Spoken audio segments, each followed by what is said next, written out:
नमस्कार मित्रांनो, श्री स्वामी समर्थ. आज आपण एका अशा परंपरेबद्दल बोलणार आहोत जी आपल्या संस्कृतीचा अतिशय महत्त्वाचा भाग आहे.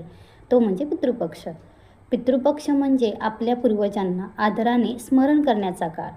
शास्त्रामध्ये असे म्हटले आहे की या काळात आपल्या पूर्वजांचे आशीर्वाद घेण्यासाठी आपण श्राद्ध, तर्पण यासारख्या विधी करतो.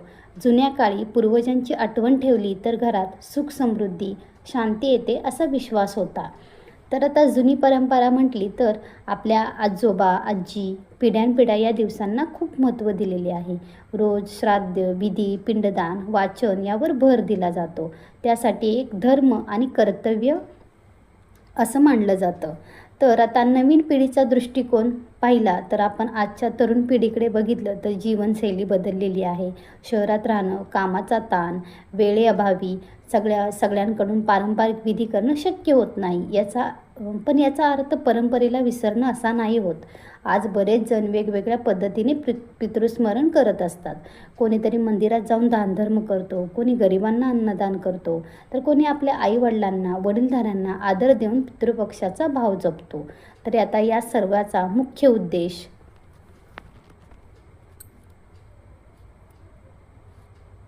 आणि यामागचा खरा संदेश एकच आहे, कृतज्ञता आणि स्मरण. आपल्या आज असलेल्या आयुष्याची पायाभरणी आपल्या पूर्वजांनी केलेली आहे. ही गोष्ट लक्षात ठेवून त्यांच्या आठवणीने आपल्याला नम्रता आणि जबाबदारीची जाणीव होते. म्हणून जुन्या विधी असोत किंवा नवीन पद्धती, पितृपक्ष आपल्याला शिकवतो की भूतकाळाला विसरणं नाही तर त्यातून शिकून काहीतरी शिकून वर्तमान आणि भविष्य अधिक चांगलं बनवणं हे महत्त्वाचं आहे. तर आता यावर्षी 2025मध्ये पितृपक्ष हा भाद्रपद महिन्याच्या कृष्ण पक्षातील प्रतिपदेपासून सुरू होऊन अमावास्येपर्यंत असतो. याला महालय पक्ष किंवा पंधरवडा असे म्हणतात. आता यामध्ये हिंदू धर्माचे लोक आपल्या मृत पूर्वजांचे स्मरण करून त्यांचे ऋण फेडण्यासाठी श्राद्ध, पिंडदान आणि तर्पण यासारखे धार्मिक विधी करत असतात.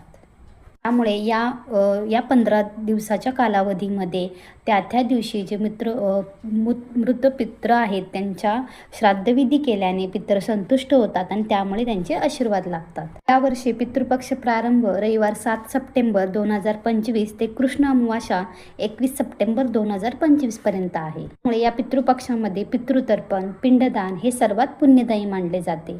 त्यामुळे त्यांची पितृदोषातून मुक्ती मिळते. या पितृपक्षामध्ये ब्राह्मणाला अन्न वस्त्र इत्यादी दान करून श्राद्ध करणे शुभ मानले जाते. तसेच या काळात शुभ कार्य करण्यास मनाई आहे आणि पितृपक्षात नवीन कपडे वस्तू खरेदी करणे शक्यतो टाळावे. चला मग, श्री स्वामी समर्थ.